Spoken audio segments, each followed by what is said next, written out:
Brought to you by TechnoSpark 20 series smartphones.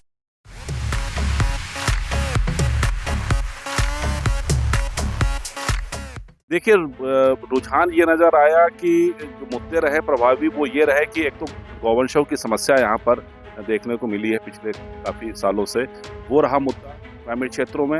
और जो महंगाई, बेरोज़गारी, युवाओं का कहना था कि बेरोज़गारी है, हमें जॉब नहीं मिल पा रहा है। ज़्यादातर इलाकों में लाइनें लगी हुई हैं। इस बार मतदान का जो प्रतिशत है वो भी बढ़ा है और मुझे लगता है 60% के ऊपर जाएगा। तो अभी चमत्कार की उम्मीद की जा सकती है। चमत्कार की उम्मीद मैं इसलिए कह रहा हूँ कि बहुत सारे आंकड़े लोग लगा रहे हैं। बहुत सत्ता पक्ष के खिलाफ और फिर विपक्ष को आगे बढ़ा करके दिखाने का। और इस समय हमारे साथ तमाम पत्रकार साथी हैं। ये वो पत्रकार साथी हैं जिन्होंने आज पूरा दिन हरदोई लोकसभा क्षेत्र में रहकर मतदान केंद्रों से लेकर अलग-अलग इलाकों की खाक छानी है और ये बताएंगे कि आज का माहौल क्या क्या रहा, क्या-क्या मुद्दे रहे और किस तरफ जो है इलेक्शन का मूड जा रहा है। क्या नाम है आपका और आज क्या रहा? सुधांशु मिश्रा हूँ और आज जो शहर क्षेत्र में मतदान ज़रूर कम हुआ, लेकिन ग्रामीण क्षेत्र की जनता ज़्यादा जागरूक दिखी और लाइन लगा के मतदान हुआ। महिलाओं में काफ़ी उत्साह देखने को मिला। सवाल ये है कि रुझान क्या नज़र आया और कौन से मुद्दों को लेकर जो है वोट होता रहा? देखिए रुझान ये नज़र आया कि जो मुद्दे रहे प्रभावी वो ये रहे कि एक तो गौवंशों की समस्या यहाँ पर देखने को मिली है पिछले काफ़ी सालों से, वो रहा मुद्दा ग्रामीण क्षेत्रों में। और जो महंगाई, बेरोज़गारी, युवाओं का कहना था कि बेरोज़गारी है, हमें जॉब नहीं मिल पा रहा है, तो वो कहीं न कहीं फ़ेवर में नहीं गया है सत्तारूढ़ प्रत्याशी के पक्ष में। सत्तारूढ़ प्रत्याशी के तमाम मुद्दे बेरोजगारी से लेकर गोवंशों की समस्या फेवर में नहीं गए, ऐसा कहना है। क्या नाम है आपका और क्या आज कहाँ-कहाँ आप जो है विजिट किए हैं और क्या देखा? मैं आमिर किरमानी हूँ। जैसा कि सुधांशु जी ने कहा कि कई मुद्दे हावी रहे जैसे गोवंशों का मैं कई ग्रामीण क्षेत्रों में गया जहाँ संविधान बदलने की जो बात विपक्ष आरोप लगाता है कि अगर बीजेपी सत्ता में आई तो संविधान बदल देगी, आरक्षण समाप्त हो जाएगा। बहुत सी ऐसी चीजें हैं जो ग्रामीणों को लग रहा है कि ऐसा हो सकता है, इसलिए उन्होंने सत्ता पक्ष के विरोध में वोट किया है। और खासतौर पर हरदोई चूंकि दलित बाहुल्य एक लोकसभा है, इसलिए दलितों में एक ये भय बना रहा कि कहीं ऐसा ना हो कि बीजेपी सत्ता में आकर हमारे संवैधानिक अधिकार छीन ले या आरक्षण खत्म कर दे। बाकी आवारा गौवंशों की समस्या सबके सामने है, बाकी बेरोजगारी और अन्य समस्याएं हैं। शहर का मतदाता वोट देने कम निकला, ग्रामीण क्षेत्रों में ज़्यादा भीड़-भाड़ बूथों पे देखने आई। खासतौर पे हरदोई शहर के जो अगर मुस्लिम इलाकों की बात करें तो मुस्लिम महिलाओं ने काफ़ी बढ़ चढ़कर मतदान में हिस्सा लिया, इसलिए क्या क्या उनका रुझान था और क्या मुद्दे? ज़ाहिर-सी बात है कि अगर मुस्लिम मतदाता अधिक संख्या में वोट कर रहा है, तो भाजपा के लिए खतरे की घंटी तो है ही। मुस्लिम मतदाताओं का बूथ तक जाना भाजपा के लिए खतरे की घंटी है। हमारे साथ कुछ और हमारे पत्रकार साथी हैं जो पूरे दिन भर आज इस इलेक्शन को कवरेज किए हैं और एक-एक चप्पा-चप्पा जो है इस लोकसभा का देखे हैं। क्या नाम है आपका और क्या आज का नतीजा लगता है कि 4 जून को क्या होगा? देखिए, मेरा नाम आशीष द्विवेदी है और अगर नतीजे की बात की जाए तो पिछली बार भारतीय जनता पार्टी ने यहाँ से जीत हासिल की थी। तो भारतीय जनता पार्टी के पक्ष में लोगों लोगों ने जो है काफ़ी मतदान किया था। लेकिन इस बार वो ना लहर थी, ना वो बात थी। तो समाजवादी पार्टी यहाँ पर काफ़ी कुछ गेन करती हुई नज़र आ रही है क्योंकि जो मुद्दे थे, चाहे बेरोज़गारी का मुद्दा हो, चाहे गौवंशों का मुद्दा हो या फिर बेरोज़गारी का मुद्दा हो। तो इसको लेकर के जो हमने युवा मतदाताओं से भी बात की तो उनका भी यही कहना था कि सरकार ऐसी होनी चाहिए जो हमको रोज़गार दे सके। जो पहली बार मतदाता अपने मताधिकार का प्रयोग कर रहे थे तो वो लोग भी यही तो कुल मिलाकर के ये मुद्दे भी प्रभावी रहे, साथ ही साथ कई जगहों पर ऐसा हुआ कि रोड नहीं तो वोट नहीं। कई जगह ऐसा देखने को मिला कि लोगों ने मतदान का बहिष्कार किया, प्रशासन को वहाँ पर पहुँचना पड़ा और प्रशासन को आश्वासन देना पड़ा कि हम आपके गाँव में विकास कराएँगे, जिसके बाद वहाँ पर लोगों ने मतदान की प्रक्रिया वहाँ पर शुरू कराई जा सकी। तो जो सत्ता पक्ष जो भारतीय जनता पार्टी के जो प्रत्याशी हैं, तो कहीं न कहीं उनको जो है इसका खामियाज़ा जो है भुगतना पड़ सकता है और वोटिंग परसेंटेज में जो है काफ़ी कमी आएगी और समाजवादी पार्टी का वोट बढ़ेगा। वोटिंग परसेंटेज में अगर कमी आएगी तो समाजवादी पार्टी का वोट बढ़ेगा। क्या नाम है आपका और क्या आज आपने तमाम जगह विजिट किया, तमाम मतदान केंद्रों को देखा, क्या मतदाताओं का रुख लगता है? मेरा नाम राम श्रीवास्तव, इंडिया टीवी के लिए मैं काम करता हूँ। बहुत से मुद्दे ग्रामीण क्षेत्रों में ये देखने को मिले कि जो किसान तबका है हमारे यहाँ का, वो आवारा गौवंशों से बहुत परेशान है। और इसके अलावा जो नौजवान है, वो बेरोज़गारी पे बात कर रहा है, महँगाई पे बात कर रहा है। तो कहीं न कहीं उषा वर्मा जो सपा प्रत्याशी है, वो फाइट में दिख रही हैं हमको। लेकिन जयप्रकाश जी जो पिछली बार सांसद यहाँ से चुने गए थे, बीच में काफ़ी नाराज़गी थी मतदाताओं में, लोग मिलने नहीं जाते थे। लेकिन लास्ट तक उन्होंने काफ़ी कुछ सँभाल लिया, लोगों की नाराज़गी भी दूर की है। ऐसे में फाइट बड़ी दिलचस्प होगी 4 तारीख को। अब ये 4 तारीख निर्णय करेगा कि किसके पक्ष में हवा है।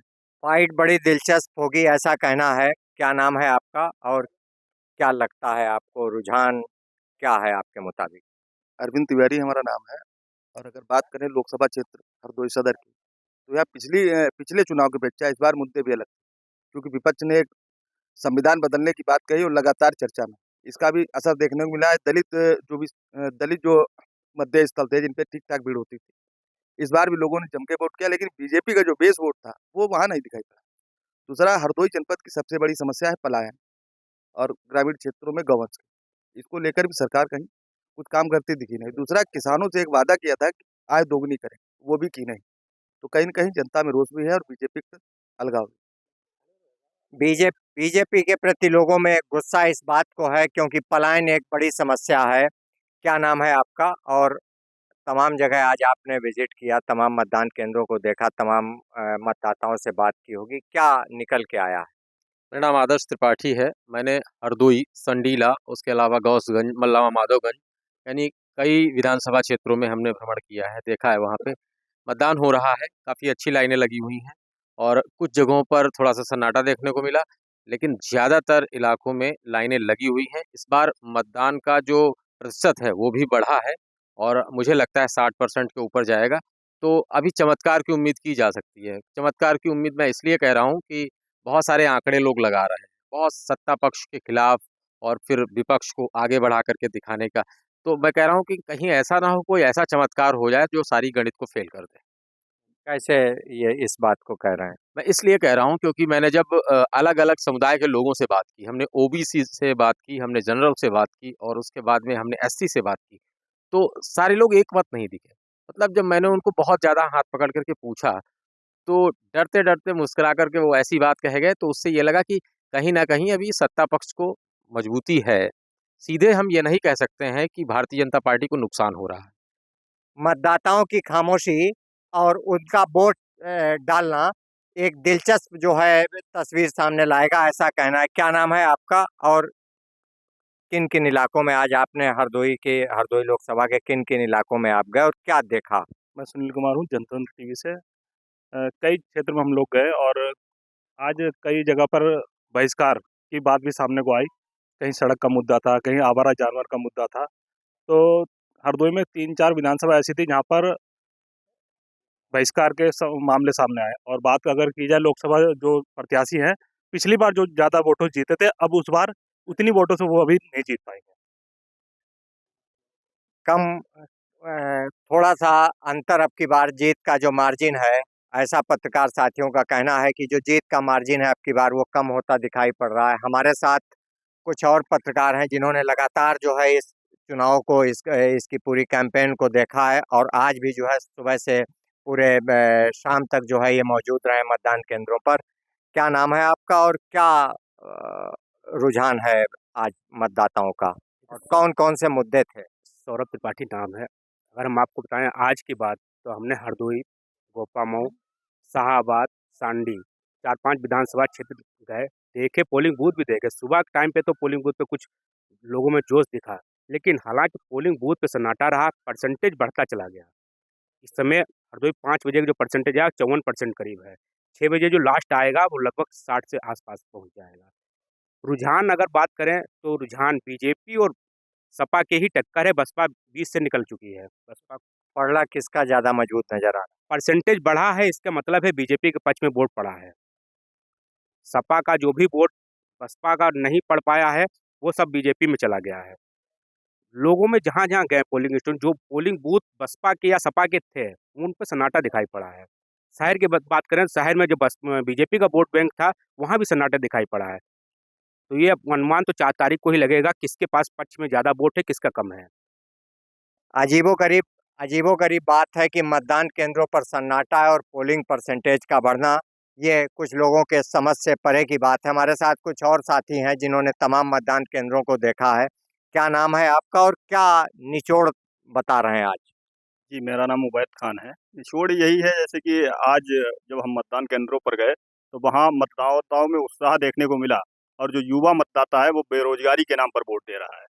और जो एससी समाज का जो मतदाता है वो संविधान को लेकर बहुत भ्रमित है। वो सोच रहा है कि संविधान बदल दिया जाएगा, इसलिए वो संविधान के अनुकूल वोट दे रहा है। जिस पार्टी को दे रहा हो इसके बारे में नहीं कुछ कह सकते हैं। क्या रुझान क्या लग रहा है, कौन भारी पड़ रहा है?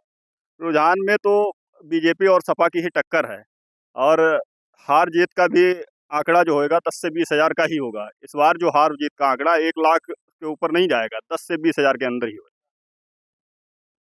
यहाँ तमाम जो ये पूरी वो पत्रकार साथी हैं जिन्होंने आज पूरे हरदोई जिले की 5 विधानसभाओं को कवर किया है, इनका कहना है कि जीत का आंकड़ा जो है जो मुकाबला है वो कांटे का हो गया है। हालांकि पिछली बार यहाँ 60% मतदान हुआ था इस बार और शाम 5 बजे तक 55% की फिगर आ चुकी है। अभी देखने वाली बात ये होगी कि कितना मतदान प्रतिशत बढ़ता है। जितना मतदान प्रतिशत बढ़ेगा शायद भारतीय जनता पार्टी को वो फायदे का संकेत देगा। प्रशांत पाठक, यूपी तक।